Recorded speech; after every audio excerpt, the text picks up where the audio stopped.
बिस्मिल्लाहिर्रहमानिर्रहीम। अस्सलाम वालेकुम दोस्तों, कैसे हैं आप सब। तो आज मैं आपके लिए लेकर आई हूँ एक बहुत ही आसान रेसिपी क्योंकि आपने आज से पहले कभी नहीं देखी होगी। तो ये आलू लिए हैं मैंने, आलूओं को मैंने उबाल लिया है, उबाल के फिर ठंडा कर लिया है फ्रीज़र में। तो अब ये आलूओं को हम कद्दूकश कर लेंगे। ये पहले से किए हुए थे, ये बाकी 2-3 रखे थे आपको दिखाने के लिए। ये इस तरह मैश कर लेंगे।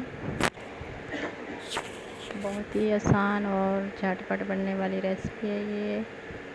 और ये एक अंडा लिया है उबला हुआ, मैंने इससे भी कद्दूकश कर लूँगी।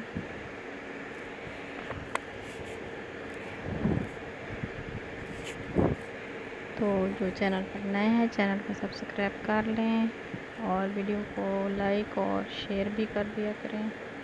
ये अंडे को भी मैंने कद्दूकश कर लिया है और अब मैं इसमें बाकी जो चीज़ें शामिल करनी है वो अब शामिल कर लूँगी।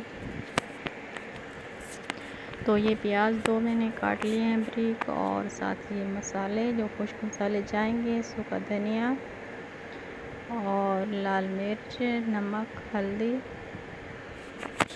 ये भी हम शामिल कर देंगे। और आप इसमें कोई और चीज़ शामिल करना चाहें तो वो भी कर सकते हैं। चाट मसाला भी आप इसमें शामिल कर सकते हैं और हरा धनिया और पुदीना भी। तो मैं ये चीज़ें शामिल नहीं कर रही। तो ये अब हम मिक्स कर देंगे, हाथ की मदद से मिक्स कर लेंगे।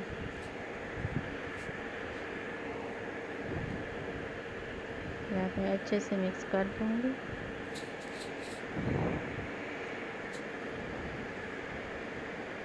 बहुत ही अच्छी रेसिपी है और बहुत ही लज़ीज़। आप इसे ब्रेकफास्ट में भी बना सकते हैं और इवनिंग में, लंच में, जिस तरह आप चाहें। इसमें चीज़ें कम ज़्यादा करना चाहें तो वो भी आप कर सकते हैं, और इसमें बंद गोभी वो भी शामिल कर सकते हैं। ये मैं इस तरह अच्छे से मिक्स कर दूँगी। ये आलू मसाले सारे जो हैं अच्छे से मिक्स हो गए हैं। ये देखें, ये इस तरह तैयार हो गया है हमारा ये बैटर। अब मैं इससे वो टिक्कियाँ बना लूँगी। ये हाथों पे पहले ऑयल या घी आप लगा लें।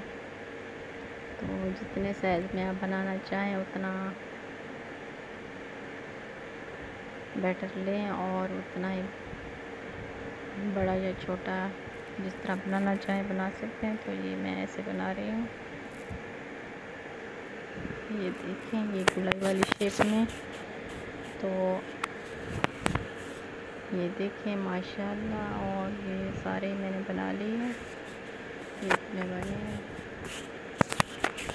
तो अब हम आते हैं और तैयारी की तरफ। तो ये यहाँ पे मैंने 2 अंडे लिए हैं, अंडों को मैंने फेंट लिया है अच्छे से। और ये मसूर की दाल, इसे भी मैंने मशीन में दरदरा पीस लिया है, ज़्यादा पाउडर नहीं बनाया, अब दरदरा ही पीसा है। इसकी हम करेंगे कोटिंग। तो ये एक टिक्की लेंगे और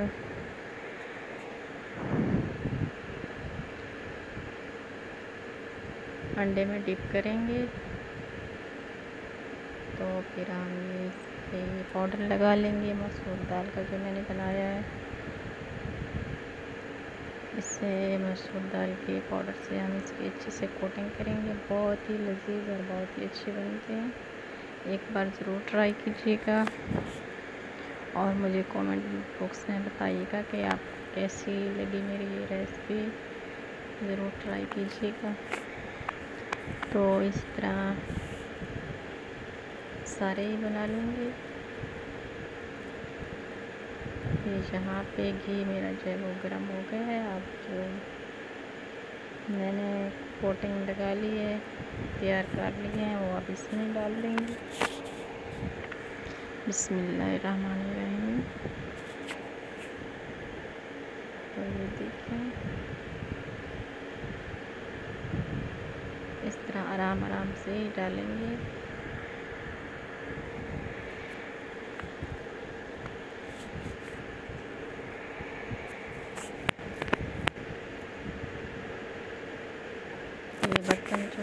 छोटा है, तो इसमें 4 ही टिक्कियाँ आई हैं।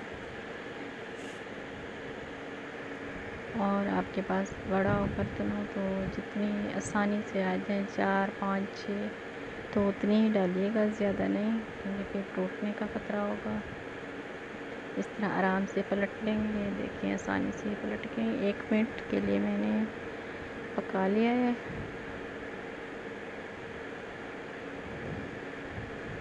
मीडियम आंच पे। तो अब दूसरी साइड से पका लेंगे हम। ये देखिए माशाल्लाह बहुत ही अच्छा कलर आया है, बहुत ही कलरफुल बनी है। दूसरी साइड से भी हम ऐसे पका लेंगे। ये देखिए ये मैंने निकाल लिया है। अब जो बाकी बची हैं वो भी हम इस तरह से तैयार कर लेंगे। ये देखिए माशाल्लाह, लुक देखिए माशाल्लाह, सुभान अल्लाह। तो ये 2 और ये पक रही हैं। 1 मिनट के लिए एक साइड से पका के फिर उसके बाद ही आपने पलटना है। कच्ची को नहीं पलटना, क्योंकि फिर टूट जाएंगी। तो ये सारी बन के तैयार हो गई हैं। ये देखिए अंदर से क्रिस्पी है। ये देखिए माशाल्लाह। तो फिर आएंगे नई रेसिपी के साथ। दुआ में याद रखिएगा। अल्लाह हाफ़िज़।